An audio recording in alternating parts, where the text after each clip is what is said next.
name is Sam Adams. I'm the intermediate principal at Southside Area School District, and this is my daughter Laura Batchelor. She's our 8th grade reading teacher, reading specialist. We're from western PA and not south side of Pittsburgh. It's Southside Beaver County.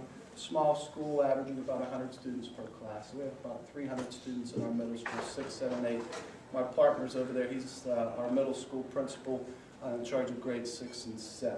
So today we're talking about curricular alignment and mapping. Did I do it right? Yep. Basically, where we began in the earlier stages, our curricular alignment and mapping was done on a 5-year cycle, done individually by teachers, submitted, put in a binder, and put on a shelf.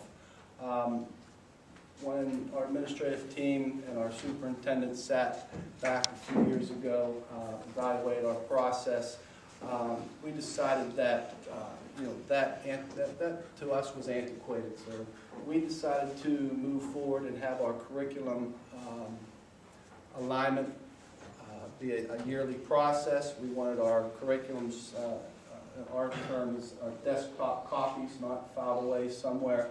And that kind of started our transformation from a 5-year cycle in isolation to where we're at now, which has accelerated so many different opportunities for our staffs and our students.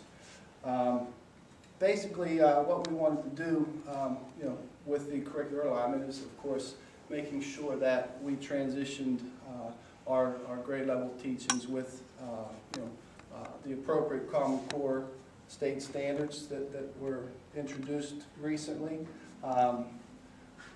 We needed to provide a new tool to do that, and Laura will talk about that tool that has really helped facilitate this process to make it transition smoothly, to make the data available for everybody to see easier, and that was a huge step that we took a few years ago. And of course, with it being that everything's data-driven, the data that we've received through our different assessment means has really helped to facilitate this and help make it happen for our teachers. The buy-in is there, the rationale is there. Of course, we have the state mandates with the aligning of the curriculum to the PA Common Core that has helped facilitate what we're really working on right now. We originally started with going from the binders. Last year was our big transition where we took our current curriculum and put it into our mapping system. So last year was where we took what we had and we put it into a system. This year, and Laura will talk on that, is where we are moving from what we've taught with the PA standards and how to move into the PA Common Core, and that is being done through various staff meetings. Lastly, one of the reasons that we have been a proud recipient of the School to Watch Award is this process. This has been going on now basically for 3 years, and again, we're in our, not the final stage, but we are in the Common Core implementation stage. So these practices that we've been doing for the last couple of years with implementing the alignment of the curriculum has led to, and again, they're pulled from all those bullets there under academic excellence are pulled from the Schools to Watch rubric. It just fit perfectly in the direction we were going over the last few years and really solidified, again, another rationale for buy-in from the teachers and administration. As Sam said, we've been implementing this over a few years, and there are 4 really key components that have made it successful at Southside: tools, time, trust, and transitioning. Sam touched a little bit on our technology tools that we're using. The first one is our Performance Pathways, which is our online curriculum mapping site. It's also a data warehousing site, so it's nice because when our students take our district level assessments, our NWVAs, the scores are in there. We are able to plan our curriculum right in that same window. We're looking at where our students are falling, what their strengths and their weaknesses are, and how our curriculum is meeting their needs. That's the tool that we're using online to make it, as Sam said, a desktop document, something that we can constantly go back to, revise, hone, change, depending on what our classroom needs are. This year, with our implementation piece moving to the Common Core, we're also using an Adobe file to help facilitate those conversations. This is an example of what that looks like. And basically what our administrators did was they scanned the PA Common Core standards, saved it onto a resource drive, which all of the teachers in the district have access to.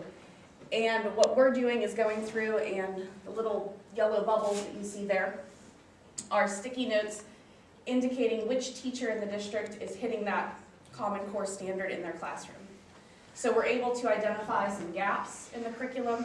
We're able to really look and get a visual at who's doing what and where we need to beef up our instruction. The biggest piece to implementing this has been the time that the administration has allotted for us. We're very lucky that our middle school and high school share a building. Our elementary is still on the same campus. So we're very close to one another. And our 6 through 12 teachers all have a common planning at the end of the day. 2:30 to 3:15. One time a month we have PLC time, and that's when we've been doing a lot of this curricular planning, having these conversations so that our curriculum can be aligned vertically 6th grade through 12th grade. We started out doing that once a month and recently realized it just wasn't enough time. So we had conversations, told our administrators that we need extra time, we need longer time to really sit together and talk in depth about what we're doing. We have nearly every month an early dismissal day that the teachers have the afternoon to work on curriculum. Some of that time has been devoted to these 6 to 12 meetings. And coming up in March, I think, our in-service day in March will be pretty much dedicated to curriculum mapping as well. So we're spending that time focusing from PA standards to Common Core. A big piece of this is the trust from the administration. When we sit in these meetings, 6th grade through 12th grade, or even if we break off and do just a middle school group, just a high school group, the best part for me as a teacher is the empowerment that I feel to be able to make those decisions. Sam and Tim, they'll stop in, and the 2 questions you always hear are, how's it going? What do you need from me? They're not sitting down and running our curriculum meetings. They're not telling us what we need to teach and how we need to teach it. They're there to support us as we're working through this process together and as we're figuring it out. Excuse me. We're also working on transitioning.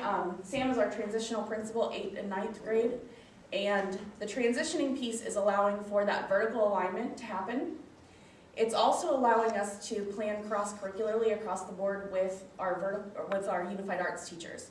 So the transitioning piece has been huge because instead of that curriculum sitting in a binder on my shelf or in Sam's office or somewhere like that, it's allowing us to really see and really plan together what's happening throughout Southside Middle School, not just 8th grade reading, not just 8th grade science, something like that.